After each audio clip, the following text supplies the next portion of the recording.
Others transmigrate to seek power and wealth, but all I want is to lie flat. But fate just won't let me. At 6 years old, I was kicked out of the scholar's mansion back to a farmer's home. Can't farm, can't chop wood, even leeches find my blood too bland. My only way out was to study hard and earn a degree. I pushed myself to the limit just to become a provincial scholar, so I could keep lying low, but I ended up acing the exams. Trouble came with it. Since those old fogies won't let me have it easy, let's all compete to see who cracks first. After working himself to death, Chun Yin transmigrated into the only son of a scholar family in the Daliang dynasty. My name is Chun Yin. In my last life, I died from exhaustion. When I opened my eyes, I found myself the young master of the Zhou family. My biological father, Zhou Rong, was a scholar with 100 acres of good land. Just from recollection, I could lie back for life. Right then, I made a grand decision. In this life, I'm going to be a useless leech, having my clothes handed to me and my meals brought. Whoever dares to make me work will get a piece of my mind. I lived the good life for 6 years. When I turned 6, the sky fell.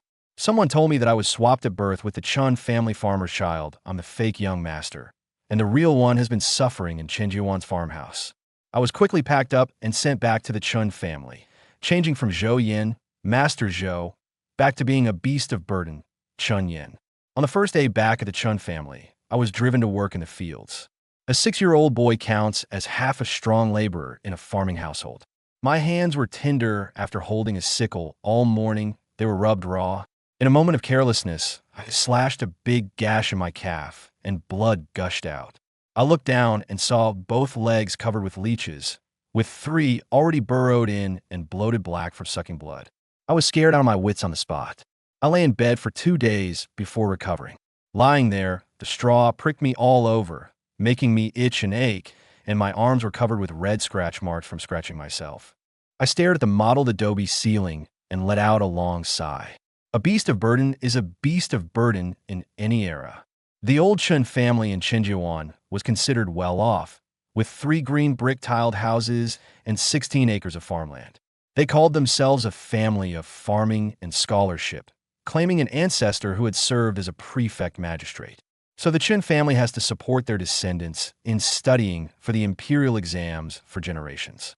Now the Chun family is supporting the eldest grandson, Chun Qingwei, from the main branch. That has nothing to do with me, the only son of the 3rd branch. After my cheap grandfather, whom I've never met, passed away, the main branch took over the household. Among the 3 blue brick-tiled houses, the main branch occupied 2, and my grandmother lived in 1. We of the 3rd branch only deserved the mud brick house. From outside came the voice of Zhou from the main branch. Sister-in-law, boys shouldn't be coddled like this. He's been lying in bed for 2 days. We're farming folks, not like the Zhou family who can raise a pampered young master. I looked out through the half-open wooden door. Zhou was wearing a slightly worn red floral skirt, her hair tied up in a high bun with a silver hairpin, as fair as a lady from a wealthy household who never steps outside. Beside her was my own mother, Lu, who was tanned, dark, and thin, her clothes patched over patches, pant legs, and shoes covered in dry mud. She was barely over 20, yet looked older than Zhou, who was past 30. Lu fanned herself with a straw hat while replying, "A Yin has been living the good life at the Zhou mansion. Now that he's back home, he hurt his leg working. We have to let him recover properly." Mrs. Zhou's face darkened, and her words grew sharper. "If he just lies around at home, will the rice in the fields come running back on its own? If we don't seize the farming season and bring in the harvest, what will we all eat?" I was fuming inside. So the whole family depends on a 6-year-old like me for food? This family is doomed sooner or later. Lu Sher stopped in her tracks, her voice laced with anger. If the eldest sister-in-law is so worried the work won't get done, why not come down to the fields tomorrow and help us out? I perked up. I slipped on my shoes and limped toward the door. The 3rd branch was finally fighting back. 6 mu of our family's land had been rented out. The remaining 10 mu were worked day and night by my parents alone. During the busy farming season, even I had to go to the fields, yet not a single person from the eldest branch ever set foot there. Who could put up with that? Mrs. Zhou sneered. "I'm busy embroidering handkerchiefs to sell, so Qingwei can study. I have no time for the fields. When Qingwei passes the imperial exams and becomes an official, you 3rd branch will benefit from it. What's a little hardship now? She patted the silver hairpin on her head smugly, eyeing Lu Shi from the corner of her eye. The Chun family's rule is to support the sons who study for the exams. My son Chun Qingwei is the scholar the whole family must spare no effort to support. He's the Chun family's only hope. The third branch must swallow their dissatisfaction, or else they be unfilial and forget their ancestors. Not only would the couple from the third branch have to toil for her son, even Chun Yin, the only son of the third branch, would have to support her son for his entire life, until her son becomes an official. Madame Lu swallowed her bitterness and said hoarsely, "Even if his father and I don't sleep, we'll finish the work in the fields." Madame Zhou lifted her chin, putting on an air of concern for Madame Lu. "The two of you farming 10 mu of land is too tiring. You should let Chun Yin work in the fields. The sooner he gets used to labor, the more diligent he'll be. If he keeps lying around, he'll definitely turn into a lazy good-for-nothing." Madame Lu's throat tightened. She lowered her head to hide her reddened eyes. Just as she was about to speak, a childish voice rang out. "I want to study and take the imperial exams too." Madame Lu's heart jolted. She turned to look. I grabbed the hem of her clothes and limped over to her. Madame Zhou looked at me, standing beside Madame Lu, glaring up at her, and disgust flickered in her eyes. "Do you think we're a wealthy family? You can't just decide to study on a whim. Our family can only afford to support one scholar. Studying requires tuition fees, and on holidays gifts must be given to the teacher. Buying books, brushes, ink, paper, and socializing all cost money. For a well-off family, it's already difficult to support one scholar with the whole family's resources. How could they support two? Besides, if everyone studies, who will farm the land?" I let out an "oh," and said matter-of-factly, "Then the whole family should support me in studying." Lu Shi was stunned. Zhou Shi paused, doubting she heard correctly. "What did you say?" I straightened my back. I said loudly, "The old Qin family's ancestral tenet is to support descendants in studying. I'm also a descendant of the old Chun family, so of course I can study too. No matter how well you farm, you're just a farmer. In this era where all professions are inferior and only studying is noble, the imperial examination is the only way out. I was reborn not to be a provider for the main branch of the family." "What kind of daydream are you having?" Xiao Shi shrieked. "My son has studied for over 10 years and is about to pass the child scholar exam. You want us to give up on him to support you?" The chickens pecking idly in the yard were startled into flapping around wildly, feathers flying everywhere. My expression unchanged. I said, "He studied for over 10 years and hasn't even passed the child scholar exam. He should give the opportunity to me." Zhou, her face twisted in fury, pointed at me and turned to interrogate Lu. "Do you think so too, sister-in-law?" Lu's mind went blank. She instinctively wanted to respond, but a small hand grabbed her index finger. I said, "I'll earn you a title as a lady of the court. We don't need to rely on our cousin." Lu's eyes reddened. The child had been home for 2 days, and this was the first time he called her mother. This was the child she had carried for 10 months. If she had raised him by her side, he would have gone to work in the fields early like the other village children. She might have accepted her fate. But this child had been raised white and chubby by the Zhou family, like a little master. Her son was no worse than others. Why should the eldest branch's son study and become a gentleman, while her son must be a farmer? Lu grasped my hand tightly and gritted her teeth. Looking at Zhou, "Sister-in-law, the ancestral teachings don't say that only the eldest branch's descendants can study." Zhou's chest heaved violently. Her eyes glared as if they would spit fire. But she quickly calmed down. The family's money and grain were all in her hands. She wasn't afraid of Lu. Her mouth was sharp. "Our family has supported Qingwei for over a decade, and we're about to see the rewards. How could we not support him and instead support a 6-year-old child? The child doesn't understand, but you, sister-in-law, should know better." Lu Shi pursed her lips and said nothing. I shifted my gaze away from Lu Shi. This main branch is the absolute beneficiary, while the third branch is only exploited. The main branch will never allow me to compete with Chun Qingwei for resources. I'm only 6 years old. It's hard to do anything. I need to find allies first, and the easiest targets are my parents. In this life, to live comfortably, the only path is the imperial examination. A poor scholar, a rich jiren. Once I pass the imperial examination and become a jiren like Zhou Rong, I can lie back and relax comfortably. I clench my fists, my gaze firm. For the great cause of lying flat, I'll give it my all. Zoe continued to chatter. Sister-in-law, you'd better put more effort into the fields. Other families' rice is almost all harvested, but ours isn't even half done. If we encounter a heavy rain, our whole family will have nothing to eat next year. Her gaze flicked to me. I see your precious son is already lazy and gluttonous. He pretends to study for the imperial exams just to avoid working in the fields. If the timing weren't off, I'd give her a thumbs up. Zoe knew me well. An old woman's voice came. What are you all standing here for? Do you expect me, an old woman, to do all the housework? My formidable grandmother, Lou, came striding over with a basket, her wide pant legs swaying and stirring the air. Zoe immediately fell silent, forcing a smile. Mother must be tired. Picking vegetables in the field is not as tiring as your idle chatter. The old lady shot Zoe a glare. Zoe's face turned ugly. She greeted and went back into the brick house, slamming the door heavily. I quickly called out, Grandma. Lou's expression softened a bit. A rough hand covered my mouth, and a peeled boiled egg was stuffed into it. I was almost moved to tears. I had been at the Chun families for 2 days, and this was the first time I had tasted meat. Lou glared at me and lowered her voice. Eat quickly. Don't let your aunt see. I turned my back to the main house, took out the egg, opened my mouth wide, and took a small bite. I really couldn't bear to finish it too quickly. Lou Sure forced a smile and called out Mother. Old Madam Lou poked Lou Sure's forehead with her aged finger, pushing her back, exasperated. Don't you have a mouth? You just stand here holding the child and let her scold you. Lou Sure said aggrievedly. The one in charge is the eldest sister-in-law. Old Madam Lou grew angrier and dragged Lou Sure and me into the kitchen. In the kitchen, Old Madam Lou sat tending the fire while Lou Sure chopped the cabbages she had picked and threw them into the pot, cooking them with sorghum porridge. I sat on a long wooden bench, listening as Lou Sure recounted what had just happened. After hearing this, Old Madam Lou put the fire tongs on the ground with a thud. Back then, your husband couldn't finish his studies. Don't even think about your son.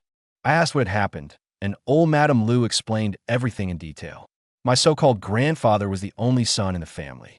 With the family's ample wealth, he studied for 20 years, but never passed the imperial examinations. With a wife and children to support, his dream of passing the imperial examinations was shattered by the grind of life. He honestly found a job as an accountant in the county town, earning a monthly income. The family had nearly 30 mu of farmland, so he sent all 3 sons to school. When money ran out, he sold some farmland to support them, and by the time he died, only 16 mu remained. At that time, the eldest son, Chen Di-Fu, was 18. He had already married and had a child, and naturally inherited the bookkeeping job from Old Man Chun, while the main branch of the family took over the household. Chen Di-Fu wanted to support his son's education, so he forced his 2 younger brothers to return home and work the fields. From then on, the main branch became the most esteemed branch of the Chen family. Chen Di-Fu had to go to the county town to earn money. Chun Xingwei had to study, and Zhou Shi had to embroider handkerchiefs. None of them could work in the fields. All the farm work fell squarely on the shoulders of the second brother, Chun Delu, and the third brother, Chen Desho. The second brother, Chun Delu, couldn't endure such injustice, so he packed his bags and left home. The third brother, Chen Desho, only 10 years old at the time, stayed behind in the Chun household, working like a beast of burden to support the main branch right up to the present. Chunyan looked up at the sky, speechless. Even his own younger brother could be treated so cruelly. This Chen Di-Fu was ruthless enough. He thought trying to get an education under Chen Di-Fu's thumb would be harder than reaching the heavens. If he wanted to rise above, he would have to flip the table, because they had to wait for Chen Di-Fu to return from the county town for dinner. The Chen family's evening meal was later than the other families in Chen family village. Chen Di-Fu and his son Chun Xingwei came back just as dusk was falling, and they brought back a slab of meat. Zhou had personally cooked stewed meat, pale and fatty, placing in a bowl on the table. To save lamp oil, the Chen family was loath to light a lamp. Lu moved the large square table into the yard to eat by moonlight. Chun Yin was given a bowl of sorghum porridge after drinking half. His stomach was full of water. He looked up and saw that the bowls in front of Chun Di-Fu and Chun Xingwei were full of rice grains, and there was also a bowl of big, white, greasy, fatty pork in front of them. Members of the main branch kept reaching their chopsticks into the bowl, while Lu of the third branch and Chun Desho kept their heads down, drinking their thin porridge as if the bowl of meat had nothing to do with them. Even Lu was simply picking up the pickled vegetables on the table and sending them to her mouth. Everything was so taken for granted. Chun Yin stood up, raised his chopsticks, reached across half the table, and precisely stabbed into the bowl of meat. Under everyone's astonished gaze, he picked up a big, white, fatty piece of pork. "What are you doing?" Zou's annoyed voice rang out in the fenced yard. Chun Yin raised his chopsticks, picking up meat. Was there something incomprehensible about his action? Mrs. Zhou used her chopsticks to snatch the meat Chun Yin had picked up and dropped it into Chun Qingwei's bowl, her eyes fixed on Chun Yin. "Your cousin needs meat for his studies, and your uncle needs it for his accounting work. They both rely on meat to regain their strength. You lie around all day. What right do you have to eat meat?" Mrs. Lu quickly grabbed Chun Yan's arm and whispered, "Yan, sit down." Chun Yan, as if he hadn't heard, under Mrs. Zhou's fierce glare, reached his chopsticks into the bowl again. When they came out, they held a large piece of fatty meat, which he placed into Mrs. Lu's bowl. Only then did he speak loudly. "Grandmother is the elder in this family, and she deserves her share of the meat. Otherwise, if word gets out, people might think your cousin's wisdom from the sages has all gone to the dogs." The Great Liang dynasty's system was very similar to that of the Ming dynasty, where scholars placed great emphasis on reputation. As the saying goes, death by starvation is a small matter, loss of integrity is a great one. If a person is unfilial, it's a sign of poor character. How could they take the imperial exams or talk about their future? The eldest branch of the family absolutely could not afford to tarnish Chun Qingwei's reputation. Chun Qingwei's brow twitched, and he immediately said to Mrs. Zhou, "Mother, grandmother deserves to eat meat." Zhou, though unwilling, could not bear to tarnish her son's reputation, so she swallowed her resentment. Lu stared in shock at the meat in the bowl, then at her grandson who barely reached her chest, a complex feeling stirring within her. Just as she was about to give the meat to her third son, Chun Desho, she saw Chun Yan's chopsticks reach into the bowl full of meat again and come out. He had already picked up a second piece of meat. She gasped, her eyes, once narrowed by sagging eyelids, growing wide as she watched Chun Yin place the meat into Chun Disha's bowl. The farmyard instantly fell silent. As if unaware of the sudden quiet, Chun Yin said loudly, "Father has to work the fields. How can he have strength without eating meat?" Chun Desho, sun darkened and gaunt, had long been used to being a workhorse. Never did he expect to get extra meat in his bowl. He raised his head in astonishment, staring at his own son as if seeing a stranger. The bowl of meat was only the size of an adult's palm. The eldest branch had already eaten a good amount, and after Chun Yin took several more pieces, the bottom of the bowl was exposed. Zhou was thoroughly enraged, snatched the chopsticks from Chun Yan's hand, and snapped angrily. "Are you a starving ghost reincarnated, or what? Those chopsticks of yours only go for the meat bowl. You do no work all day, yet you never miss a single meal." Chun Yin lifted his eyelids to look at Zhou Shi. "You and a main branch get to eat meat, so why can't I?" Chun Chuan, from the main branch, immediately said, "The meat was bought with my parents' hard-earned money. There's none for you." Besides 15-year-old Chun Qingwei, the main branch also had a 9-year-old son, Chun Chuan. Unlike Chun Qingwei, who thought highly of himself due to his studies, Chun Chuan was spoiled rotten by the main branch and never took the third branch seriously. Today, Chun Yin dared to snatch their meat, so of course he couldn't stand it. "The grain at home was all grown by my parents. Our third branch grows the grain for everyone to eat, but the main branch buys meat and doesn't share a single piece with us. Your main branch really has no conscience running the household. Why don't we just split the family? Then no one will take advantage of anyone else." Chun Yin said this to his eldest uncle, Chun Difu. Chun Difu threw his chopsticks onto the table and said darkly, "What's this talk of splitting up the family? We're one family." The chopsticks were thrown, hitting the bowl with a sharp clatter, silencing everyone. Chun Yin glanced over, unafraid of the patriarch's authority, and said clearly, "My parents have been farming the 10 acres of land year-round. If they can't even get a piece of meat from the table, what kind of family is this?" Even in modern times, or in the Zhou family these past 6 years, Chun Yin could always have meat. This fatty pork in the old Qin family looked unappetizing, and he wasn't craving it. But today he had to bring this up clearly. The third branch shouldn't be kept in the dark and played for fools. Chun Difu stared at Chun Yin for a moment, then turned to Zoe and said, I brought back a chunk of meat, and you only cook this little bowl? Who does that feed? Cook all the meat I brought today and bring it out so everyone can eat their fill. With the head of the household angry, Zoe had no choice but to swallow her reluctance. She went back to her room, took out the remaining meat, cooked it with cabbage in a big pot, and brought it to the table. Chinyan picked up pieces of meat and put them into the bowls of old Madame Lu, Chin Desho, and Lu. The couple from the third branch hesitated at first, but old Madame Lu ate with great satisfaction and, with a tone of disappointed expectation, said to the couple, Hurry up and eat. Don't let people think you two don't know how to eat meat. Then she turned to Chin Yin with a beaming smile and said, My good grandson, we'll help ourselves. You should eat more and properly nourish your leg. Oh my dear grandson has been back only 2 days and has already wasted away to a shadow. Zoe stared at Chan Yan's chubby face in disbelief. Him, skinny? There's no one fatter than him in the whole Chinjiabe. A stifled anger stuck in her chest, making her feel terribly uncomfortable. When she saw the couple from the third branch stuffing meat into their mouths, her heart tightened and she hurried over to snatch the meat away. That evening, the whole Chin family ate with oily satisfaction, while Zoe's heart felt like it was being stabbed. That meat was reserved for her youngest son Chun Chuan's special meal tomorrow. After dinner, Chin Desho and Lu took their sickles and, bathed in moonlight, went back down into the paddy fields. It was not easy to bring in all the rice from the fields before the farming season. The couple from the third branch worked all day, and when everyone else rested at night, they continued working. Mrs. Lu washed the bowls and chopsticks, then carried a basin of hot water to the third branch's room. She placed it by the bed and called Chun Yin to wash his face. Then she turned around, closed the door quietly, opened the earthenware pot's lid, took out 2 eggs hidden in her sleeve, put them into the pot, carefully counted for a while, and satisfied covered it. She turned her head and saw Chun Yin staring at her while washing his feet. Mrs. Lu glared as if about to scold him, but remembering the delicious meat from the evening, her expression softened. She plopped down next to Chun Yin and lowered her voice.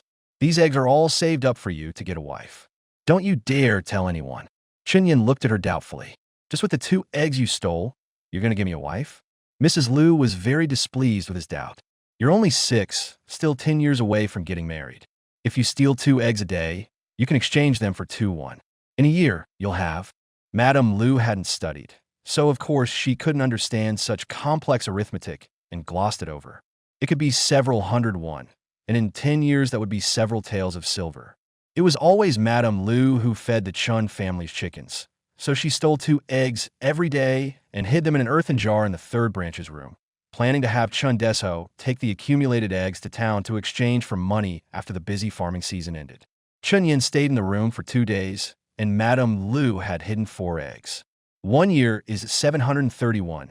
10 years is 7,301, which converts to 7 taels and 3 chien of silver.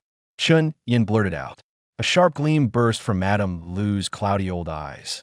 You can calculate that without an abacus? The tutor at the Zhou family always praised me for being clever, saying I would definitely have a bright future in my studies. While praising himself, Chin Yin also painted a rosy picture for Madame Lu. When that time comes, I'll buy meat for Grandma every day and buy her gold bracelets to wear. Madame Lu smacked her lips, as if she could still taste the meat. But she wasn't so easily fooled. If you can afford to help you marry a wife in 10 years, that's already good. Relying on stealing eggs to save money won't support your education. Ever since the eldest son's branch took over the household, old Madame Lu had no money in hand. She was a shrewd one, though. She figured out early that her oldest son was unreliable, so she secretly pocketed 2 eggs every day to sell, saving the money for her third son. By the time her third son needed to marry, the eldest son's branch indeed made no move. Old Madame Lu kicked up a huge fuss and even threatened to call on the clan chief, so the eldest son reluctantly handed over 1 tael of silver. For a country family to properly marry off a son, besides the betrothal gifts, they had to buy several sets of new clothes and shoes for the bride, and the banquet cost money too. 1 tael of silver was far from enough. That's where the money old Madame Lu had saved over the years came in handy. After the third daughter-in-law moved in, she didn't rest. She started saving for the betrothal gifts for her unborn grandson from the third son's branch. The eldest son wouldn't even pay for his own younger brother's marriage. How could she expect him to pay for his nephew? Chunyin said, "Granny, if this keeps up, our third branch will never get ahead." Old Madame Lu's wrinkled face twitched, and then she said fiercely, "When your brother Qingwei passes the imperial exam and becomes a Xiozai, the whole family will share in the glory, and he will definitely take care of you then. They wouldn't even spare silver for my father's wedding." "Grandma, do you believe they'll treat us well in the future?" Chun Yin spoke calmly on the surface, but inwardly he sneered. The main branch eats meat every day, but hasn't given even a piece to the third branch. Now the main branch still relies on the third branch for support. This is exactly when they need to win over the third branch. Yet they act like this. How can we expect them to treat us well later? Chunyin stared straight at Mrs. Lu. Just because my father was born 10 years later, should our family, across 2 or 3 generations, have to slave away for the main branch like beasts of burden? Mrs. Lu's expression was complicated, and she said no more. When she stepped out, she saw both of the main branch's brick and tile homes lit up. Turning back to look at the third branch's dark mud-walled house, she felt deeply uneasy. At that moment, in the main branch, Mrs. Zhou was still complaining to Chen Difu about the meat from supper. Chen Difu, irritated by her nagging, coldly scolded, "That kid has already brought up splitting the family. If you start a fight with him and the third brother's family goes along with it and actually splits up, then you'll have to farm the land yourself and support Qingwei's studies. They're still counting on Qingwei to pass the county exam next year, so they can bask in his glory. Why would they agree to split the family?" Zhou was unimpressed. If the third branch wanted to split, they would have brought it up long ago. Why wait until today? Besides, in the past, the first branch always got the meat, and the third branch never dared to complain. Why today must we give so much meat to the third branch? That Chinyan only asked you about studying, and you refused him. Then at dinner, he used a bowl of meat to challenge us and proposed splitting the family. That kid was raised in the Zhou family and has a deep mind. There will definitely be more trouble from him. Chen Difu narrowed his eyes. Only 6 years old and already so scheming. If this kid studies, he might actually pass the child level exam. But unfortunately, he's from the third branch. He can't let the third branch steal his son's future. Zhou was stunned. He can think that far ahead. He was raised by Master Zhou. A Jiren, both of them are shrewd. Chen Difu's tone carried a hint of longing. He had studied for over a decade, but couldn't even pass the county exam. So he naturally knew that those who could become Jiren were outstanding talents. But no matter how clever he was only 6 years old. As long as they spoiled him rotten, the third branch's couple wouldn't be able to cause any trouble. Chen Difu's tone carried a hint of meaning. Why did Chun Yin insist on studying? At the end of the day, it was because he couldn't endure hardship. At the Zhou family, he was the eldest young master. Back at the Chen family, he was forced to work and could only drink porridge naturally. He couldn't stand it. Children are all fond of play. Once they have a comfortable life, who would still be willing to suffer and toil? That day, the old Chun family ate coarse rice. Although it still scratched the throat, it was at least filling. Chen Desho and Lu Shi had more strength to work. Mrs. Zhou stopped urging Chun Yin to work and even spoke to him kindly, saying, "Your brother Qingwei is studying for the sake of our whole family, to change the fortunes of our old Chen family. He'll take the imperial exams next year. Once he passes and becomes a scholar, he can then send you to study too, and life will get better." The core message was, wait a few years before thinking about studying. Chunyan rested his hands behind his head, leaned back in the chair, and quietly watched Mrs. Zhou paint a rosy picture, delaying for a few years until he completely misses the age for basic education. Then he'll spend his life like his parents, slaving away for the eldest branch. Zhou certainly doesn't have such cunning. It must be his cheap uncle Chen Difu. That old man is insidious enough. And besides, the pies they draw aren't even fragrant. In Daliang, even passing the county-level exam won't change your family status. A Xiozai only avoids corvée labor and doesn't kneel before officials, but can't even avoid taxes. They have to keep studying for the provincial exam. And the cost to take the provincial exam is even greater than the county exam. Moreover, passing the county exam isn't easy. If Chen Qingwei studies for a lifetime, they'll have to support him for a lifetime. Anne is right. Chunyan finally spoke, making Zhou sigh in relief while inwardly cursing this kid for causing so much trouble. She was about to put on a smile to hypocritically praise Chun Yin when she heard him say, "My parents work day and night to support Brother Chingwei, but they can't even get a good meal. They can only watch helplessly as Brother Chingwei and Uncle eat and drink well. Even if they have strength, it's been worn away by resentment." Zosher swallowed her dissatisfaction and said, "We're all eating sorghum rice, so how could we still have no strength?" Chun Yin shook his head. "There's no oil in our bellies. My parents still have no strength to work. Our family is poor, so there's no need to buy more meat. Let's just kill a chicken and stew it to nourish my parents." Since they wanted to use sugar-coated bullets to tempt him, they had to offer something real. If he could be bought off with a bowl of sorghum rice, then he really hadn't seen much of the good things in life. "You still want to eat chicken?" Zoe nearly spat out the words through gritted teeth. Chunyin stared at her with his clear black and white eyes. "Aunt, I could smell the meat you secretly stewed in the house for you and Chun Chuan to eat, even from the yard." Zoe was about to fly into a rage, but then she thought of Chun Di-Fu's instructions and forcibly held it in. "Fine, then kill a chicken to nourish your parents." One chicken in exchange for the third branch, continuing to obediently support her son Ching Wei's studies. That wasn't a loss. Soon she realized she had relaxed too early. Chingyan added, "I'm going to practice calligraphy recently. Cousin, share some of your brushes, ink, and paper with me." Zoe's piercing voice suddenly rang out in the yard. "Practice calligraphy?" The shout made Chun Yin's eardrums ache. This Zoe was always so dramatic. Couldn't she just speak normally? Chun Yin dug a finger in his ear and replied, "To support Brother Chingwei for the exams, I haven't been able to study for years. If I don't even practice calligraphy, all those years will be wasted. I want to change the Chun family's fortune someday, too." Zoe's chest heaved violently. A lump of anger stuck in her throat, but she forced it down. "It's just a little paper and ink." "Fine, I'll give it.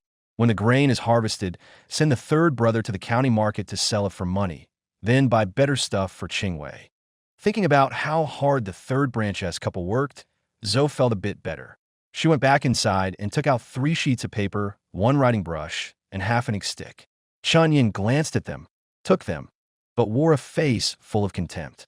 "3 sheets of paper, 1 let me write many characters." "Aunt, you're not even willing to spare paper. Do you still consider us family?" Zoe took a deep breath and said, "The paper is expensive. Your brother, Chingwei, usually can't bear to buy much. There are only a few sheets left at home." Chun Yin considerately put them away. "I'll make do for now. Auntie, have cousin buy more tomorrow. I'll need them the day after." Mrs. Zoe glared at him fiercely, then turned and left. Chun Yin ignored her, hugged the items, and went to find Mrs. Liu, who was busy in the kitchen. Mrs. Liu's eyes widened. "Kill a chicken? In broad daylight? What kind of dream are you having? What a lazy, gluttonous, wasteful brat." "Annie instructed me. My parents have been too tired lately. If they don't properly nourish themselves, they'll collapse." Chun Yin said it as if it were only natural and didn't mention Mrs. Zhou's intentions to Mrs. Liu. He had only recently come to this household. He didn't have deep feelings for Mrs. Liu and Chun Desho, and it was impossible to get them to listen to him. In this era, dividing the family property was a shameful thing. Only after both parents and elders had passed away would brothers separate and live on their own. Now that Mrs. Liu was still alive, she certainly did not want her 2 sons to separate the family. Previously, when he mentioned the main branch eating meat, his so-called father Chindeso didn't see any problem with it and even said, "We're all family. No need to be so particular." Chun Yin knew that this nominal father of his had long been accustomed to being exploited and couldn't muster any thought of resistance. If he wanted to split the family, he would have to proceed slowly. Since the main branch had come to him voluntarily, it would be a disservice to the meat they stole every day if he didn't take advantage of them. His parents, to keep up with the farming season, slept only 2 shurchen each day, which equates to 4 hours in modern time. Even a body made of iron couldn't withstand that. If he didn't help them supplement their nutrition soon, he feared they might die from exhaustion just like he did in his previous life.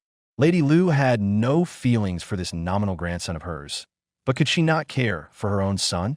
Sure enough, when Lady Liu thought of her 3rd son, she fell silent. Thinking of her eldest son's belly fat and then her 3rd son's sunken cheeks, Lady Liu picked up a kitchen knife and went to the yard. Soon, the miserable squawking of a chicken rang out. Chun Yin did not follow her. Instead, he found a few half-burned sticks from the stove and returned to his room. The third branch lived in an adobe room. Besides a bed, there were two large clay jars as tall as an adult's chest. On the wall opposite the jars was a wooden table cluttered with Lu's fine-toothed comb and some odds and ends. Chun Yin cleared the table, wiped it clean top to bottom, then spread the paper flat on it. He moved a stool over and sat down. Given the Chun family's current situation, it was impossible for him to obtain the qualifications for studying for the time being. If he wanted to separate the family, he would have to let the eldest branch cause more trouble first, making his parents and grandmother anxious enough. Then he could go along with the flow and propose a separation. But that didn't mean he had to just wait idly. Since he couldn't get the qualifications for studying for now, he could earn money first. In the Great Liang dynasty, supporting a scholar required a significant amount of silver. Just the tuition alone ranged from 1 to 6 taels, and with brushes, ink, paper, and books, at least 3 or 4 taels of silver were needed annually. And that didn't even include the expenses for traveling to take the exams. Just to take the county examination, one needed a lynching as guarantor and had to pay a guarantee fee of 2 taels of silver, not to mention lodging and food. And whenever it was the time of the imperial examinations, the in-room rates would, rising steadily. It was actually quite frugal to spend 3 or 4 taels of silver on a county examination. If one went to the faraway prefectural city for the prefectural examination, the expenses were even greater.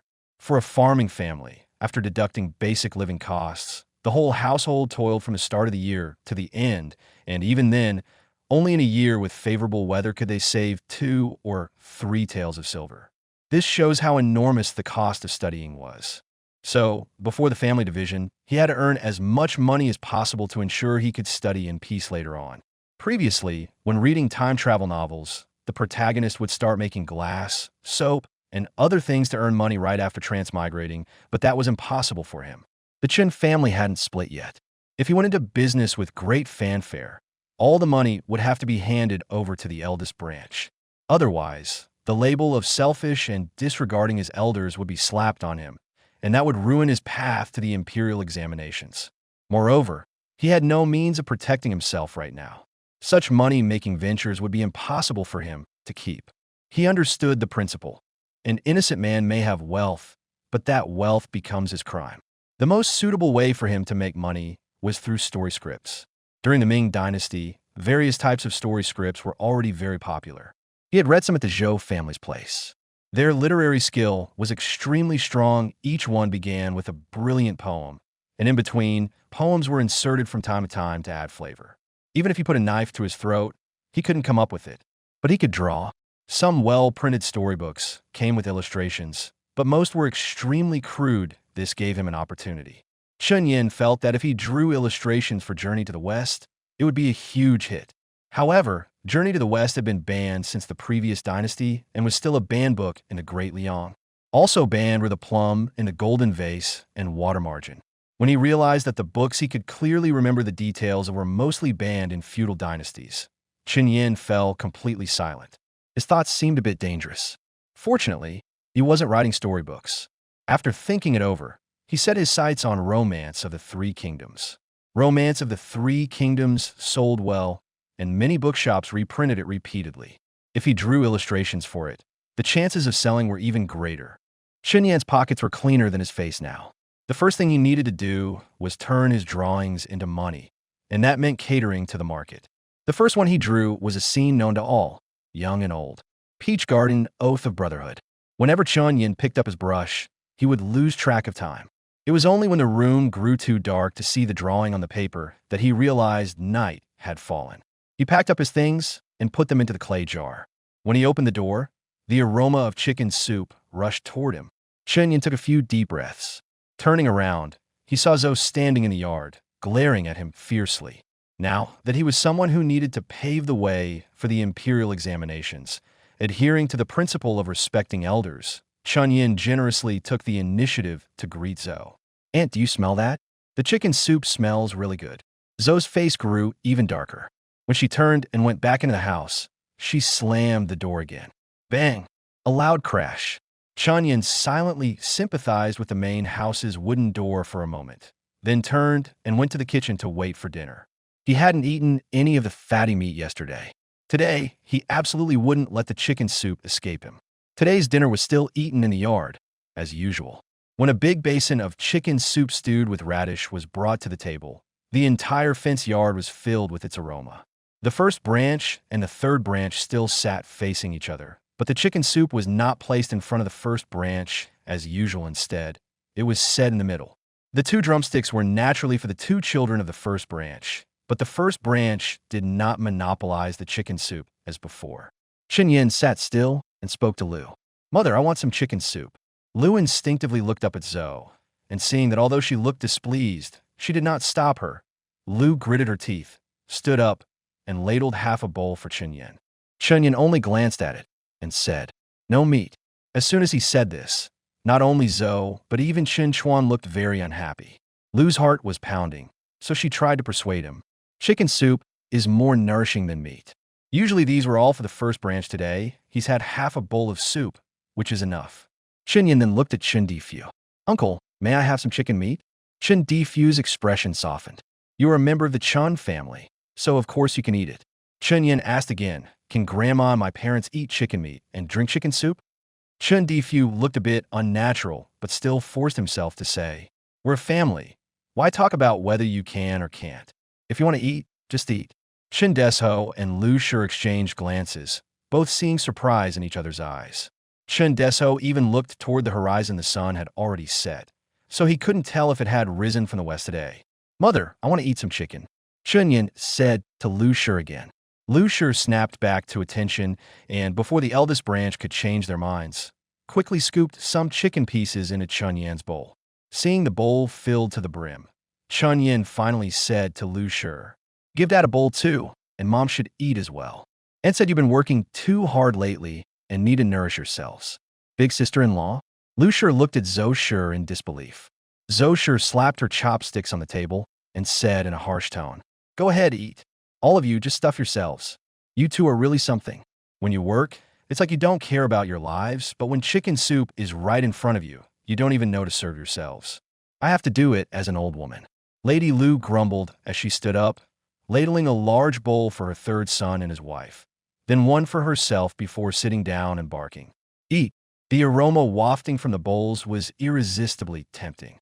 Chen Desho and Lu Shi, exhausted and hungry after a long day's work, could hardly resist the allure of the chicken soup. The sweet, savory broth warmed their stomachs, seeming to drive away the fatigue of the day. Without another thought, they buried their heads in the bowls, gulping down the soup and devouring the meat. Lady Lu lifted the chipped earthenware bowl, took a sip of the golden chicken soup, and squinted her eyes in contentment. It had been the first time she'd tasted chicken soup since the new year. Fragrant, truly fragrant. Turning to see her third son and his wife wolfing down the food, Lady Lu felt even happier. These two really needed a good tonic. Chen Yin ate slowly and gracefully, his mannerisms clearly those of someone from a wealthy household. This grandson was truly intelligent. What a pity. Lady Lu felt a pang of regret as she picked up the ladle and scooped 2 more pieces of meat into Chen Yan's bowl. She had really stirred up a hornet's nest this time. Chen Chuan jumped up and shouted, "You've eaten all my meat." The couple from the third branch paused and looked up at him. Chen Yin said lazily, "The chicken was raised by my mother and grandma. It's the family's chicken. How did it become yours? Aren't we still one family?" Chen Difu gave Zhou a look, and Zhou slapped Chen Chuan on the back of the head. "What are you shouting about? There's still the chicken head and feet, aren't there?" Chen Chuan usually ate chicken legs and breast meat, so he definitely didn't want the scraps. He immediately started throwing a fit and crying. Zhou was furious and dragged the wailing Chen Chuan into the room, shutting the door behind them.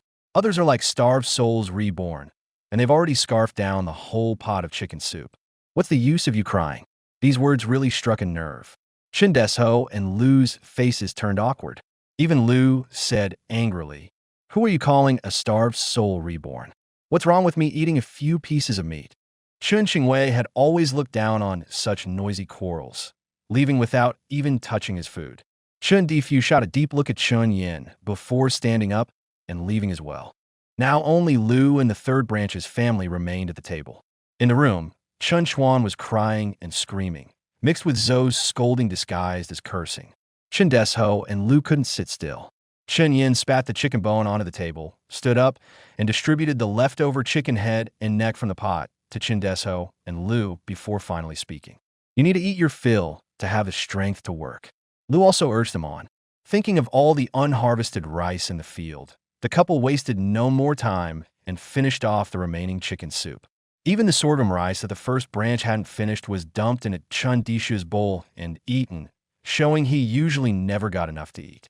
In the past, even during the busy farming season, the old Chin family only cooked sorghum porridge. The first branch would scoop out a few bowls of thick rice from the bottom of the pot first, leaving only water with a few grains for the third branch. Farm work is physically demanding. Drinking a bellyful of water to fool the stomach only works for a while before the stomach protests.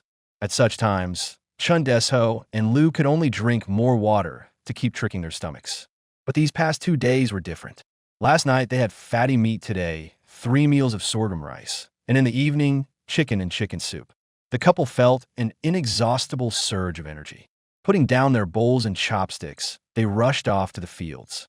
Under the moonlight, the couple worked bent over in the fields, accompanied by the chirping of insects and birds. They didn't feel lonely. Amid the noise from the main branch, Chun Yin drifted off to sleep. As he fell asleep, he had only one thought. He hoped the main branch's sugar-coated bullet offensive would last a little longer. After all, his parents really needed the chicken soup to nourish their bodies. But judging by Zhou's attitude today, it probably wouldn't last more than a few days. When breakfast the next day turned back to porridge, Chun Yin thought regretfully, what a shame it only lasted 1 day. Today, he didn't say much. He finished the porridge and dove into his room. After relieving himself, he felt hungry. Chun Yin tightened his belt and continued to focus on his drawing. In his previous life, Chun Yin could complete such a drawing in a single day. But after being reborn, 6 years had passed without him holding a brush. His hand had grown rusty, and with the added inconvenience of the charcoal pen, the pace was even slower. By the time he finished 3 illustrations, 6 days had already passed. That night, Chen Yin faintly heard sobbing. Opening his eyes, he saw Chun Desho sitting bare-chested, soaking his feet. Moonlight streamed in through the window, and Chun Yin could clearly see Chun Dishu's shoulders, raw and bleeding. Lu Shi was massaging Chun Dishu's cramped legs while sobbing softly and complaining. After listening for a while, Chun Yin understood. The couple had been working day and night in the fields, finally bringing in all the rice. Now, they had to plow the fields and plant the seedlings. The Chin family had no ox, so Chun Desho had to pull the plow himself. After a day's work, his shoulders were completely chafed raw, and his legs were so cramped they could not move. Lu Shi felt sorry for her husband and complained that the eldest branch didn't treat them like humans, not even giving them enough to eat. So people simply couldn't endure. Chen Desho was silent for a long time before saying, "Tomorrow I'll talk to eldest brother. During the busy farming season, we still need to eat." Chun Yin had been pretending to sleep, but upon hearing Chun Dishu's words, he immediately turned over and sat up. "I saw Aunt and Brother Chuan hiding in the room, eating pastries. I was lying at the door and could smell the aroma." Lu Shi's hand paused. She threw Chun Dishu's leg aside and said angrily, "Go ahead and suffer by yourself." Chun Dishu's leg was already cramping, and now was thrown heavily onto the bed, causing him to gasp in pain. In the past, Lu Shi would have felt sorry for him, but today she only thought he deserved it. "I work myself to death in the fields, but my son can't even get a piece of pastry. What's the point of working?" Seeing Lu Shi angry, Chen Desho endured the pain and tried to soothe her. Maybe there was only one piece of pastry. Chen Yin didn't wait for him to finish and said again, "Yesterday, Annie cooked a pot of meat in the house, and she and Brother Chuan finished it all." Chen Desho swallowed the words that had come to his lips. "Dad, I'm also very good at eating meat. I can also eat pastries, eggs, and sorghum rice." With every word Chen Yin said, Lu Shi's face grew uglier. When Chen Yin finished, Lu Shi gave a cold snort. "I can eat these too, child's father. Can you eat them?" Chen Desho looked embarrassed. How could he respond to that? In the past, they had always endured hardship and gotten used to it, but a few days ago they ate meat, drank chicken soup, and had sorghum rice. Those 2 days, they worked with vigor. Then later, it was back to drinking watery sorghum porridge. Their whole body had no strength, and even working was exhausting. Today, after pulling the plow, They couldn't even lift their arms.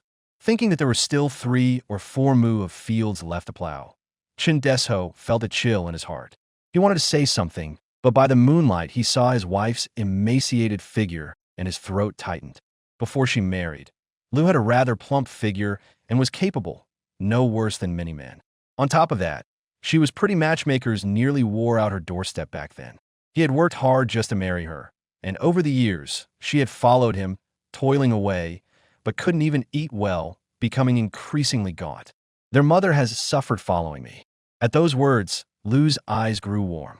Seeing her husband's rotten shoulder, she was about to comfort him. Chun Yin, having barely stoked the fire, wasn't about to let them snuff it out so easily. He promptly added another line. Once I pass the imperial examinations in the future, I'll make sure Dad and Mom live a good life, eating whatever they want. The tenderness on Lu's face froze. The old teacher praised me as clever. I won't be any worse than my father someday. After saying that, Chun Yin added one more sentence. That was the previous father. At the Zhou family, Chun Yin had embraced a laid-back attitude. But at the Chun family, he couldn't lie low anymore. Even survival resources had to be fought for. So, of course, he had to stir up Chin Desho and Lu. Seeing Lu's face growing uglier by the moment, Chin Dishu's scalp tingled as he quickly signaled Chun Yin with his eyes to stop talking. Chun Yin completely ignored his cheap father's plight and continued. Aunt always calls me lazy and gluttonous, but Brother Chuan is 3 years older than me. Why doesn't he have to work in the fields? Oomph. Lu let out a cold sneer. A 9-year-old in the village can already do half a man's work, but her son is still wandering around the village, teasing cats and dogs. The first branch are the only humans, and our third branch are livestock. I really shouldn't have let Yin come back. Staying the Zhou family would at least guarantee a meal. Coming back here, he'll just be a little beast of burden. This left Chin Desho without even the strength to defend himself. Usually it was never brought up, but now that it was, Lu's resentment seemed to burst open like a sluice gate, and her words wouldn't stop. We only have this one son, head of the family. Can you bear to see him end up pulling a plow, like you, when he grows up? Chun Yin looked at Lu in surprise, seeing the tears in her eyes. An inexplicable emotion surged in his heart. 10 days were nowhere near enough to develop any familial bond between him and Lu and Chin Desho. They were more like allies he needed to win over. Ever since he had expressed his desire to study to Madame Lu last time, his initial intention had been merely to stir up conflict, hoping to split the family. He believed that only by repeatedly deepening the rift between the two branches, until the conflict became irreconcilable, could the family finally fall apart. At this moment, he realized that Madame Lu was already on his side without him having to put in much effort. Chun Yin's eyes had complex emotions. Sensing a gaze on him, the next moment a rough, large hand covered his head. He could clearly feel that it was an extremely powerful hand, with thick calluses on the palm from years of labor, making the whole hand hard and stiff. Yet he could feel the warmth emanating from the palm. The owner of the hand said in a low, muffled voice, "If my father hadn't died, I wouldn't be living like this. My son's father is still alive. He won't have to pull the plow in the future." Chun Yan's throat tightened. He turned his head to look at Chin Desho. Moonlight cast a shadow on Chin Dishu's face as if shrouded in a cloak of resentment. Having been treated like a beast of burden by his elder brother all along, how could Chin Desho not feel resentment? Since he could remember, Chun Desho had been taught by old Master Chun that passing the imperial examinations was the only way forward, and he himself regarded becoming a scholar official through the examinations as his life goal. At the mere age of 10, he had already thoroughly read the 4 books and was preparing to take the county examination. It was precisely at this critical moment that old Master Chin passed away, and the household came under the control of his elder brother, Chin Difu. Chun Desho knelt and begged his elder brother for an entire day and night, but his brother remained unmoved. From then on, Chun Desho transformed from a scholar into a farmer. He never had enough to eat or wear, toiling from dawn till dusk. If not for his mother, Mrs. Lu, protecting him, his life would have been even harder. Shortly after Lu Shi married into the family, she became pregnant, and when he told her to rest at home, his elder brother and sister-in-law showed nothing but displeasure. Lu Shi couldn't stand the resentment and followed him to work in the fields every day. No matter how carefully he tried to protect her, she still fell and saw blood. If not for the chance encounter with a skilled midwife who had just helped Lady Zhou deliver a child, both his wife and child would have been lost. And because of that childbirth, his wife's body was severely damaged, and she could no longer bear children. He had raised that child like a treasure for 6 years, only to learn when the child turned 6 that he was not his own son. When Chen Yin was finally exchanged back, he looked at his plump, fair-skinned biological son as if seeing himself as a child. His eyes immediately reddened, but he refused to show it in front of the child, so he hurriedly grabbed his sickle and went to work in the fields. Now, how could he bear to watch his son follow the same path he had? You also want to send Yin to school? Lu Shi's tone was somewhat urgent. Chen Yin also stared intently at his father. The room fell silent. After a long while, Chen Disha's soft voice sounded. Only through studying can one avoid the hardships of wind and sun. Chen Yan's heart jolted.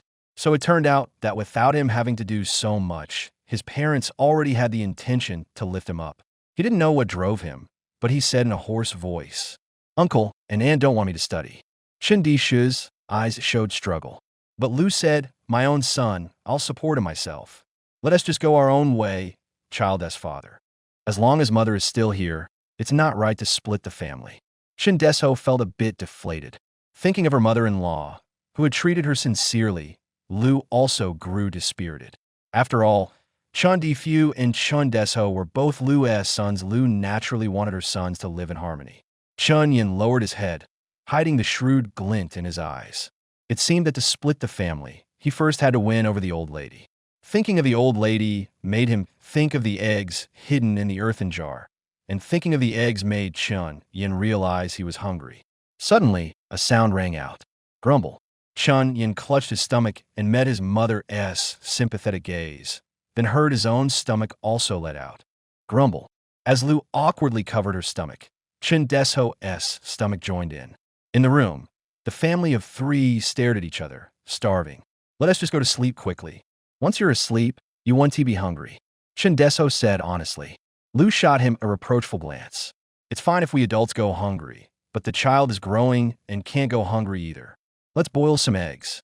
Chen Yin squeezed past the 2 of them and crawled to the earthen pot, about to lift the lid. Lu got out of bed to help him.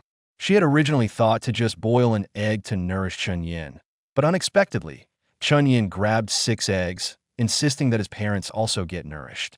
Lu and Chen Desho were naturally unwilling, but Chen Yin said one sentence.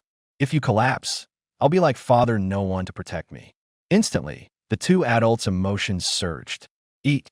Today we must eat eggs to nourish ourselves. We raise so many chickens at home. What's wrong with eating a few eggs?" Lu, with suppressed anger, went to the kitchen and boiled all 6 eggs. Each of the 3 family members got 2 eggs. Chen Desho tried to give his 2 eggs to his wife and son, but Lu gave him a disdainful look. "If you collapse from exhaustion, your son will end up on your old path." He shuddered all over and hesitantly ate both eggs. That night, the family of 3 became thieves in their own home. The first to discover they had stolen the eggs was Lu. Every day, Lu would count the eggs she had stolen.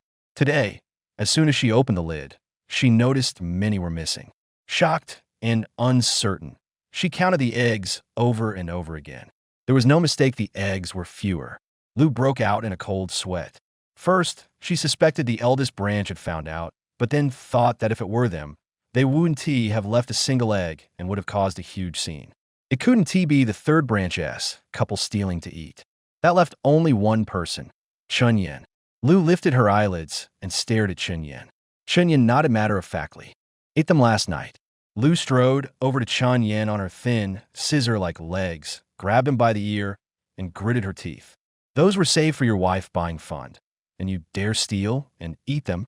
Chen Yin winced in pain, gasping cold air, and leaned his head toward Lu's hand to relieve the pressure on his ear. This old lady looked so old. Why was her grip so strong?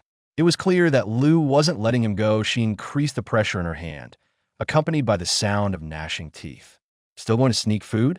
Chen Yin quickly begged for mercy. "Last night, I only had a bowl of rice soup, and there weren't even a few grains of rice in it. I was starving, Grandma. My dad and Mom were so hungry, they couldn't sleep, either we all ate together." Thinking of her 3rd son, Lu's grip loosened, and then she sighed deeply. Although other poor families also plowed by hand, At least they took turns among brothers. Her third son had it tough, pulling the plow all alone. Chen Yin, covering both ears, sneaked a glance at Lu. Seeing her brows knit tightly with worry, he knew how to handle the old lady. Chen Yin shuffled closer to the old lady and whispered, "Grandma, there's not a single patch of good skin left on my dad's shoulders. Last night his legs cramped so badly he couldn't sleep. If this goes on, I'm afraid he won't be able to hold on." Lu's aged face trembled, and her tone carried a deep resentment. During the busy farming season, who could endure just drinking plain gruel every meal? "So, Grandma, we need to find a way to earn money to help my parents build up their strength." Chunyin took out the 3 paintings he had prepared earlier. "If we sell my paintings, we'll have money." From the moment he started painting, he knew he needed someone to take him to the county town. He was too young to go to the county town alone. His parents were busy working in the fields and couldn't spare the time. The eldest branch was definitely out of the question.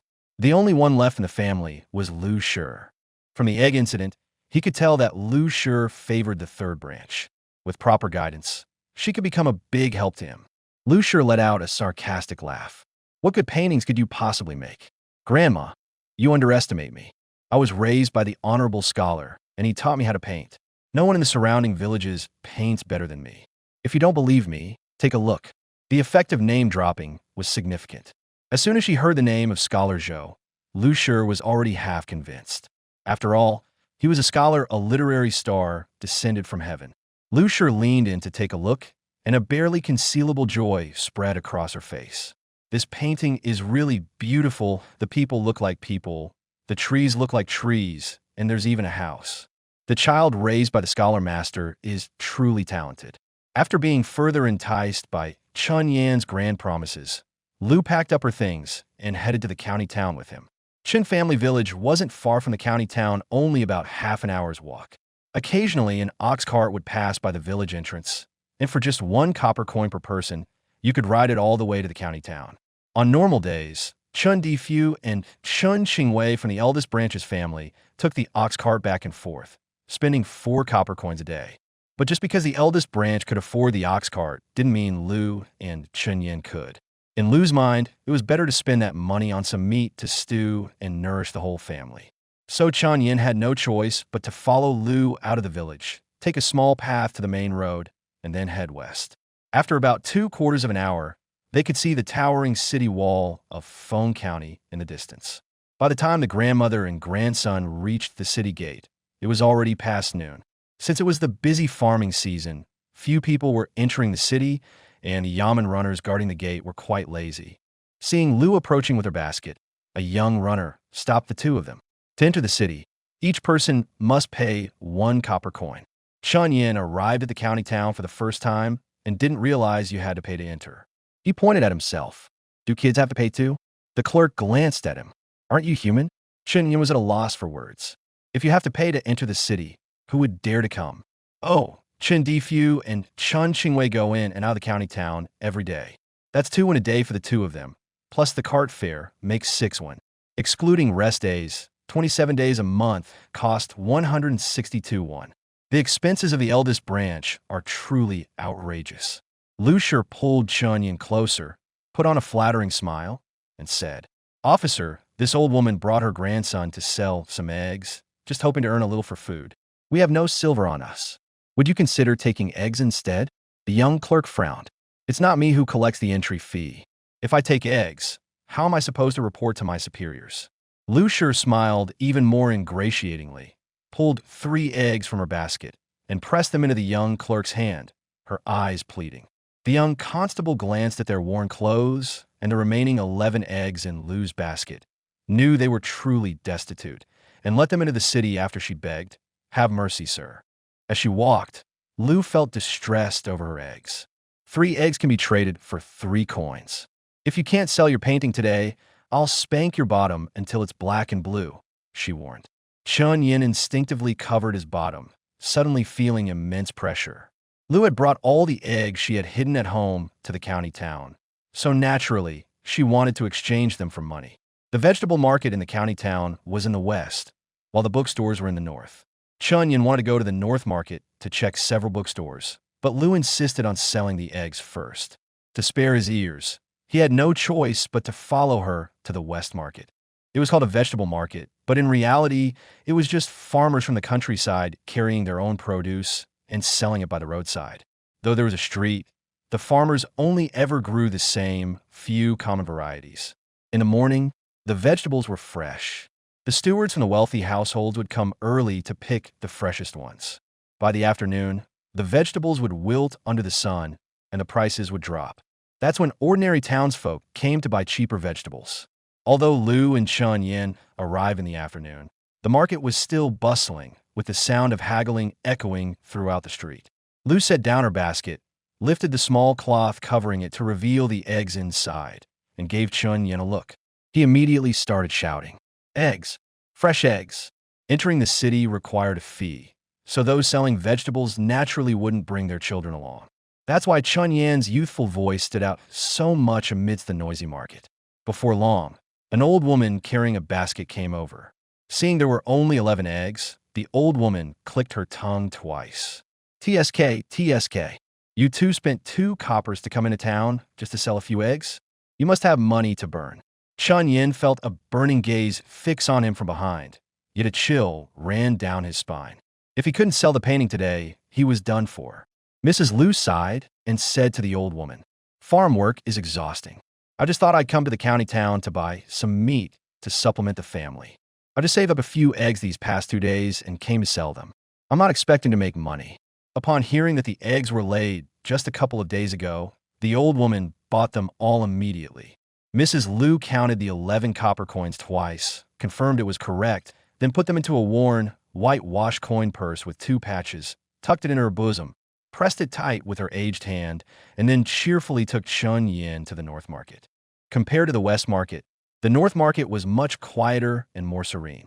Besides bookshops and printing houses, the North Market also had several academies. The Looming Academy, where Chun Qingwei studied, was also in the North Market. The shops here all had a bookstore at the front and a printing house in the back courtyard.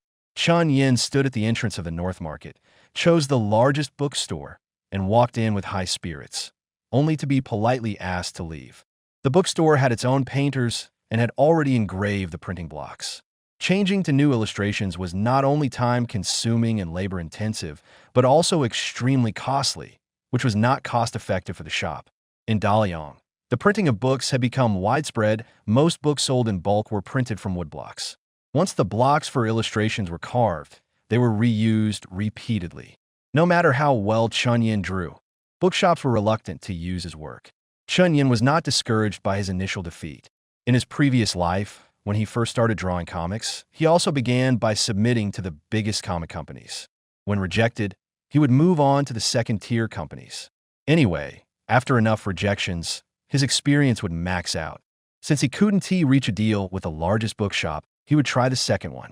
If kicked out again, he'd go to a third. After all, it was for money. What did he need face for? By the time Chun Yin stood in front of the 4th bookshop, Lu had lost faith. "Let us go home," Lu said, looking at the dilapidated sign in front of them, her tone full of defeat. The other 3 bookshops were bustling with customers, but this one had not a single patron. Only a shop assistant lazily dusted the shelves with a feather duster. Chun Yin did not give up. As long as this bookshop hadn't gone out of business, there was still a chance. As soon as he entered the bookshop, he felt a sense of decay and ruin. The other bookstores were bright and tidy, with shelves stacked full of books, where scholars either sat or stood browsing through them. But this one had empty shelves, only a few copies of the 4 books and 5 classics for imperial exams, and no storybooks in sight. Chun Yin approached the counter and asked the clerk, "Does your bookstore accept illustrations for Romance of the 3 Kingdoms?" The clerk heard the voice and turned around, catching sight of Lu's wrinkled face, and his heart skipped a beat. Oh my God, this old woman has a child's voice. Could she be an old demon? What if she's taken a fancy to his youthful handsomeness and wants to suck his yang energy? The clerk backed away repeatedly, pressing his back against the shelf, staring at Lu with terror. "Don't come near me." Seeing that, Lu frowned and was about to speak, but the clerk screamed and fled in panic to the back courtyard, leaving the door wide open. Through the door, Chun Yin could still see the clerk grabbing the arm of a middle-aged man who had rushed out, exclaiming in panic, "Shopkeeper, there's a monster, an old monster." The shopkeeper in the back courtyard was much calmer. What demon would appear in broad daylight? Right there in the shop, that face like old tree bark trying to seduce me. Where's the old demon? From a backyard, a chubby boy of about 10 rushed into the shop brandishing a wooden sword.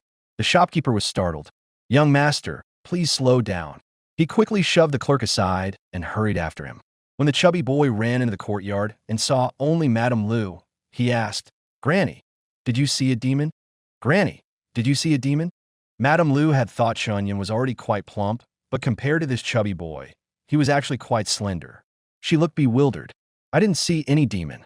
As she spoke, the clerk stumbled over, trembling, and pointed at Madame Lu. "She's the demon. Just now, she spoke to me in a child's voice. She's definitely faking it now. She's the demon. Just now, she spoke to me in a child's voice. She's definitely faking it now." Just as the three of them were staring at Madame Lu, a small hand rose from under the curved counter. "It was me talking." Only then did the three realize there was a little boy standing under the counter. The boy was shorter than the counter, completely hidden behind it, so they didn't see him. The shopkeeper realized this and brought the blushing clerk to apologize to Lu. Upon learning that Lu was there to sell her illustrations, the shopkeeper sighed, looking troubled. "Elder sister-in-law, you've seen it yourself, there are no customers in this shop. We can barely afford to pay the clerk's wages, let alone have money to print books." Although Lu had anticipated it, hearing the rejection still stung. She had spent 3 eggs to get into town, but the painting didn't sell, a total loss. Chunyin didn't want to give up just like that. If even the shop wouldn't take it, his illustrations would have no chance of selling in the county town. Judging by the young master's behavior just now, he probably liked reading storybooks. Plus, his clothes were bright and made of fine fabric. Clearly, he wasn't short of money. It didn't matter if the bookshop had no money as long as the young master did. That was enough. He walked over to the chubby boy, who looked deeply disappointed. "Want to see my Oath of the Peach Garden illustration?" The chubby boy waved his little chubby hand. "I've seen no fewer than 10 versions of illustrations of the Oath of the Peach Garden. What's so special about it? My painting is a treasure, better than any version you've seen. If you don't look at it, you'll miss out big time. Isn't it just the sworn brotherhood of Lu, Guan, and Zhang? How could you paint something extraordinary out of it?"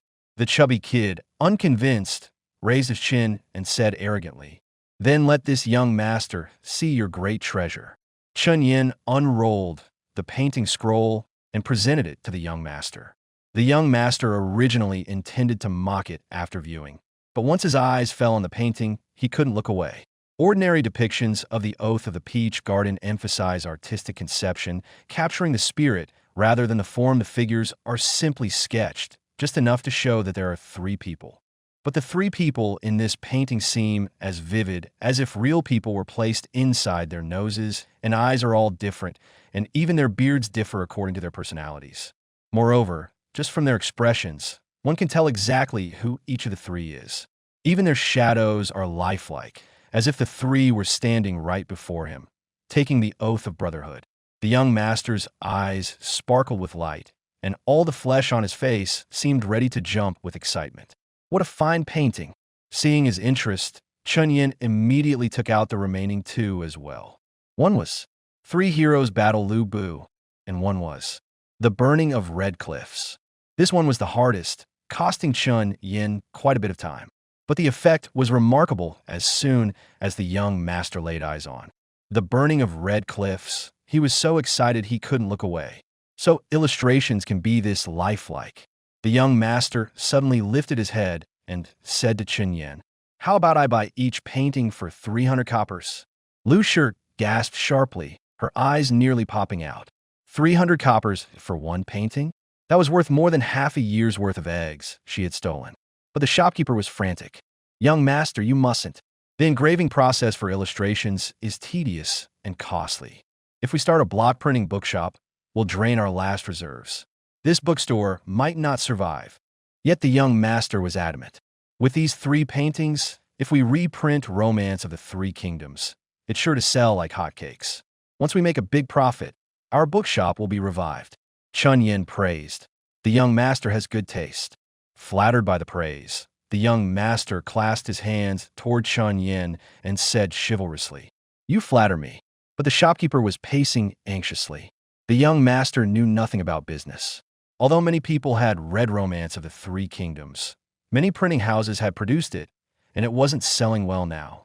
The 100 copies of Romance of the Three Kingdoms they had printed last year were still gathering dust in the warehouse. A bookstore going out of business wouldn't matter much to the young master. He could still collect rent by leasing out the shop. But what about the craftsmen who depended on the bookstore for their livelihood? How would they make a living? The shopkeeper said with a bitter face, "Our bookstore has no customers anymore. Even if we print more, they won't sell well. Our shop really can't afford any more trouble now." The young master hesitated. He knew that the bookstore's business was poor, but his family had built their fortune on this bookstore back in their hometown. Even if it hadn't been profitable for a while, his family couldn't bear to close it. But if he wanted his family to keep pouring money into a losing business, his parents would never agree. His father gave him this bookshop to teach him how to manage the family business. If he stepped in and completely ruined the already struggling shop, he wouldn't be able to face his father. But the moment he saw the 3 paintings before him, he couldn't bear to let them go. How could he let go of something so good? The young boss gritted his teeth and said on the spot, "Don't use the bookshop's funds, I'll buy them myself." The shopkeeper then stopped persuading him. Only then did the young boss turn to look at Chun Yin again. "What do you think of the price?" If this were the first bookshop, Chun Yin would have considered holding out. Who wouldn't want to wait for a better offer? But after being turned down by 3 bookshops in a row, he understood what it meant to bow for the sake of 5 pecks of rice. Given the state of this bookshop, 300 coppers per painting was already the limit. Chun Yin nodded immediately. 3 paintings meant 900 coppers. Chun Yin thought coppers were inconvenient to hide, so he asked the shopkeeper to pay in silver. The currency of Great Liang included not only copper coins but also gold and silver. 1 tael of silver could be exchanged for 1,000 coppers, and 10 coppers equaled 1 tael. The shopkeeper cut off 9 chien of broken silver and handed it over. Lu hurriedly wiped her hands on her clothes a few times before receiving it with both hands. Once the silver was in her hands, she couldn't hide her excitement. It had been over 10 years since she last touched silver. Look how bright and beautiful this silver is. Chun Yin was also quite satisfied at least the trip wasn't in vain. However, he secretly hoped that this young master could sell his paintings so that he could have a long-term partnership with this shop. Chun Yin gave the young master a suggestion. If they were to print Romance of the Three Kingdoms, they could use this painting as the cover. It would be a pity to use such a good painting as a cover and have it damaged. The young master was very reluctant to waste good things. Chun Yin said, "If the painting is placed inside the book, how would customers know about it?" In his previous life, books always had good-looking covers regardless of the content, just to make readers spend money. As for whether the cover would get damaged, that was not within the consideration of the cunning merchants. After Chun Yin and Lu left, the young master instructed the shopkeeper to take the 3 paintings and quickly find someone to carve the blocks. "Young master, we still have unsold copies of Romance of the Three Kingdoms. No need to print new books, just print the illustrations and insert them into the books for rebinding." Since he couldn't stop the young master, the shopkeeper could only try to cut costs. The young master was more than willing and even gave specific instructions. Put the painting of the Battle of Red Cliffs on the cover. The shopkeeper sighed inwardly but ultimately agreed. Now that the bookshop was under the young master's management, what could a servant like him say? Let the master play if he wants. As for how many times the shop can survive his whims, that's up to fate. Mrs. Lu, clutching some loose silver in her bosom, bought a hot meat bun and urged Chun Yin, "Eat up quickly, don't starve, my precious grandson." Now, when she looked at this youngest grandson, it was like watching the god of wealth in a theatrical play. 3 paintings exchanged for 9 silver coins, that is almost 2 months of the eldest son's wages. Chun Yin didn't take it, but instead said, "Granny hasn't had any yet. Why should I, with 1 foot in the grave, eat a bun?" Mrs. Lu grabbed Chun Yin's hand and stuffed the steaming bun into it, but he tossed it back in her arms, hid his hands behind his back, and lifted his head to say, "Grandma, if you starve yourself, I won't have any motivation to earn money. I'll stop drawing from now on." That hit Mrs. Lu right where it hurt. 300 coppers for a single painting, how could she give that up? She quickly bought another steamed bun, took a big bite right in front of Chun Yin, and smiled so wide her wrinkles bloomed like a chrysanthemum. Grandma just loves steamed buns, they're filling. A meat bun cost 2 coppers, while a large steamed bun cost only one. Mrs. Liu was clearly trying to save money, but Chun Yin didn't call her out on it. They had rushed to the county town without lunch and were starving, so he didn't hesitate to take a big bite of the bun. The warmth hit his stomach, and he immediately felt stronger. After swallowing, Chun Yin started painting another rosy picture for Mrs. Liu.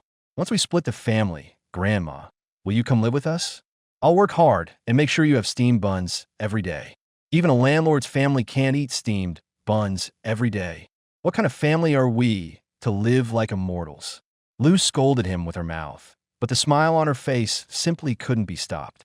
Her precious little grandson, though young, was truly dutiful.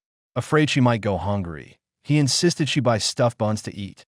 Ever since old Master Chun passed away, no one in the family had ever thought about whether she had enough to eat or was warm enough.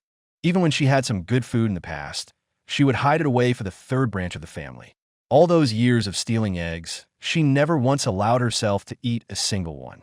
Her third son and his wife had nothing to their names, so even if they wanted to show filial piety to her, they couldn't.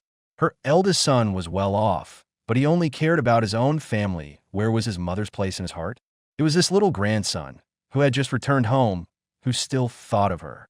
A few days ago, he helped her pick up meat, then later, he ladled her a big bowl of chicken soup, and today, he even let her eat steamed buns. The human heart is made of flesh. With this little grandson always thinking of her, Liu's heart leaned more and more toward him. When I grow up, I won't just be a landlord, I'll become a jiren, so that Granny can have white steamed buns with meat in every meal. Chun Yin was eating buns while making empty promises to Grandma Liu. Just now, his grandma hadn't immediately refuted him about splitting the family property, so he seized the moment to sweet-talk the old lady first. By the time you grow up, I'll be meeting the king of hell afraid. I won't live to see your blessings. Old people need to be coaxed too. Hearing her grandson think of her like this, she grinned from ear to ear. Chun Yin was about to say something when he caught sight of two familiar figures out of the corner of his eye. He turned his head and saw his eldest uncle, Chun Difu, and his cousin, Chun Qingwei, escorting a steward-looking man into a restaurant. It was only mid-afternoon. Chun Difu should be doing accounts at the main household, and Chun Qingwei should be studying at the academy. Why would they go to a restaurant? That steward gave off an air of coming from a wealthy family. Why would Chun Difu and his son be dining with someone like that? That same night, the mystery was unraveled. It set the whole household into chaos. But that's a story for later. After the grandmother and grandson finished their steamed buns and baozi, they thought of Chun Desho and his wife, who were still working in the fields. Chun Yin wanted to bring some baozi to the couple, but Grandma Liu wouldn't allow it. 2 buns cost 4 cents, but they can't even fill one corner of the stomach. It's better to go to the grain store and buy some coarse grains, which can make a full meal for 2 people. When they went to the shop, even the cheapest sorghum rice cost 5 cents per caddy. Mrs. Liu gritted her teeth and spent the remaining 8 cents on sorghum rice, put it in a small basket, and headed home. By the time the grandmother and grandson walked home, it was already evening. Zoe, who was waiting in the yard, had a very gloomy face. "Where have you been?" Mrs. Liu, after all, had been through many battles and immediately glared at her. "As a mother-in-law, do I need your permission, daughter-in-law, to visit my own family?" It had always been the daughter-in-law who needed the mother-in-law's approval to visit her family. If Zoe actually agreed to that statement, she would be giving Mrs. Liu leverage. No matter how unwilling Zoe was, she could only speak sarcastically. It's the busy farming season, and there's a lot of work at home. Even if you, mother, want to visit your family, you should at least tell your daughter-in-law. Look at the time, dinner isn't even ready. When Difu and Qingwei come back, they'll go hungry. Mrs. Liu was about to swallow her anger and go cook when she heard Chun Yin beside her say, "Annie, I'm out of paper." Sha was displeased. "Paper is expensive, how can I let you waste it? Just dip a stick in water and write on the ground." Since there's no paper at home, I'll go to Looming Academy and ask Brother Qingwei for some. Now that the painting was sold, he needed to think about creating new ones. He and T bought paper at the bookshop precisely to ask for it from the main branch. Since Zoe had taken the first shot, he naturally wanted to get something in return to make it worthwhile. He didn't believe Zoe would let him go to the academy and embarrass Qin Qingwei. Zoe's face alternated between pale and green. Finally, she went back to the room, grabbed half a stack of bamboo paper, and shoved it hard into Chun Yin's arms, snarling viciously. Go on, use it. Let us see what fine handwriting you produce. With the paper actually in hand, Chun Yin paid no heed to her words. Lu, however, was delighted and pushed Chun Yin into the room, hoping he'd paint a few more pieces to earn money. That day's sale of the illustration gave Chun Yin a new idea. Previously, he had only considered how well the Romance of the Three Kingdoms would sell, without thinking about the block printing costs of the bookshop. It seems that books that have already been sold through many rounds aren't suitable for illustrations. Even if his illustrations are better than those in the books, it's still hard to sell. If it were a new story, the bookshops would have to carve new blocks anyway. He had asked about illustration jobs today, but the managers of several bookshops said they already had their own painters. It's hard to get a direct job. He can only do what he did this time, take his illustrations and try shop by shop. Nowadays, most storybooks are about all kinds of beautiful, refined young ladies and female spirits. Female ghosts, fairies, etc. Falling in love with poor scholars no matter how the story goes. Beauties are a must. As long as he draws beauties alluring enough, some bookshop should be willing to buy. Coincidentally, there are plenty of beauties in those films. And it's just as coincidental that he's watched countless films. Since he's taken up the brush, he'll give the ancients a little surprise. Chun Yin's eyes gleamed fiercely, wishing he could draw dozens or hundreds of them right away. But then he looked at the pitch-black sky and could only suppress his restless heart. Dinner was still eaten in the courtyard, still white cabbage porridge. Today, Chen Di-Fu didn't touch his chopsticks. He waited quietly for everyone to finish eating and stopped Lu when she was about to clear the table. I'll deal with you later. I have something to say. Once the head of the family spoke, the others naturally sat down properly. Old Madame Gao passed away last month, and the Gao family's vice minister returned to his hometown to observe mourning a few days ago. The Gao family has been deeply entrenched in Pingxing County for many years, counting among their ancestors 3 who earned the title of Jinshi Presented Scholar and even 7 or 8 who earned the title of Jiren Provincial Graduate. They are the foremost family in Pingxing County. Such families are prone to producing wastrels. The Gao family spent a great deal of manpower and resources on establishing a family school. Since the establishment of the Gao family school, countless members have passed the imperial examinations. Chen Yan's adoptive father, Zhou Rong, passed the imperial examination from the Gao family school back in the day. The most accomplished person trained by the Gao family school is Gao Xun, the current right vice minister of the Ministry of Justice. For a farming family like the Chun family, that is an unattainable figure. Chun Qingwei will eventually enter the court as an official. If he could become a disciple of this high official Gao, his future would be boundless. At this point, Chen Di-Fu's eyes were filled with excitement and anticipation, as if he could already see the scene of his son becoming a high official in the future.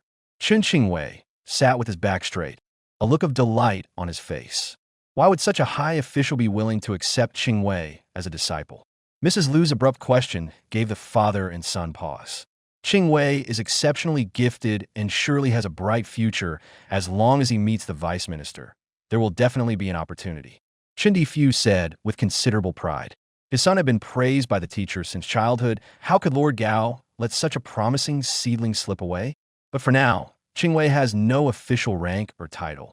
So how would Lord Gao agree to see him? Chen Desho frowned, pondering as he asked. The Gao family was not someone they could easily approach. Chen Di-Fu tapped the table with his right index finger, his tone cheerful. I've already used my connections to get acquainted with a steward from the Gao residence. As long as he helps arrange for Qingwei to run into Lord Gao when he leaves the house, it'll work. Chun Yin suddenly realized the person Chen Di-Fu had treated today was that steward from the Gao family. But why would that steward Gao risk helping them for no reason? Chen Di-Fu must be up to something otherwise. He wouldn't have kept them behind to say all this. Sure enough, Chen Di-Fu's. But came out. These days, many people are seeking out Steward Gao.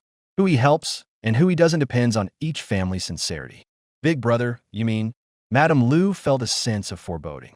The eldest branch has always managed the family's finances. They never mentioned such matters of bribery before.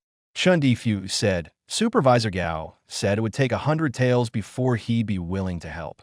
100 taels? That's daylight robbery. Lu Shi exclaimed in shock. Chen Desho and Lu Shi also changed color. Although the Chun family was better off than others in the village, their total annual income was only about 10 taels. After covering the family's living expenses and supporting Chun Qingwei studies, it was already good if they could save 1 or 2 taels a year.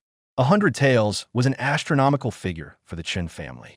Chen Qingwei looked anxious and wanted to say something to Chen Difu, but was stopped by a glare from him. That was the Gao family, or rather the vice minister.